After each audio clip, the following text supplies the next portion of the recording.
UDF സ്ഥാനാർത്ഥിക്ക് സ്വന്തം പാർട്ടിയിലെ എല്ലാ പ്രവർത്തകരുടെയും വീട്ടിൽ പോകാൻ കഴിയാത്ത സാഹചര്യമെന്ന് CPM PB അംഗം A. വിജയരാഘവൻ. അന്തരിച്ച കോൺഗ്രസ് നേതാവിന്റെ വീട്ടിൽ പോലും UDF സ്ഥാനാർത്ഥി പോയില്ല. ആദ്യം കാണേണ്ടിയിരുന്നത് VV പ്രകാശിന്റെ വിധവയായിരുന്നുവെന്നും A. വിജയരാഘവൻ പറഞ്ഞു. UDFന്റെ സ്ഥാനാർത്ഥിക്ക്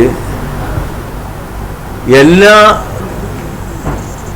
UDF വീടുകളിലും പോകാൻ പറ്റുന്നില്ല. സ്വന്തം പാർട്ടിയിലെ എല്ലാ പ്രവർത്തകന്മാരുടെയും വീട്ടിൽ പോകാൻ കഴിയാത്ത ഒരു സാഹചര്യം വന്നു.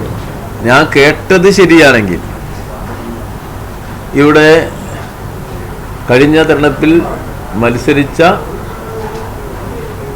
കോൺഗ്രസ് നേതാവിൻ്റെ ഇവിടുത്തെ DCC പ്രസിഡന്റായിരുന്നു, പ്രധാനപ്പെട്ട പദവികൾ വഹിച്ച ആളാണ്.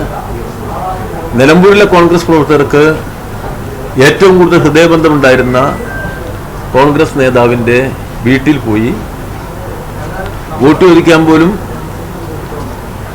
തിരക്ക് കാരണം പറ്റാതിരുന്നതാവും.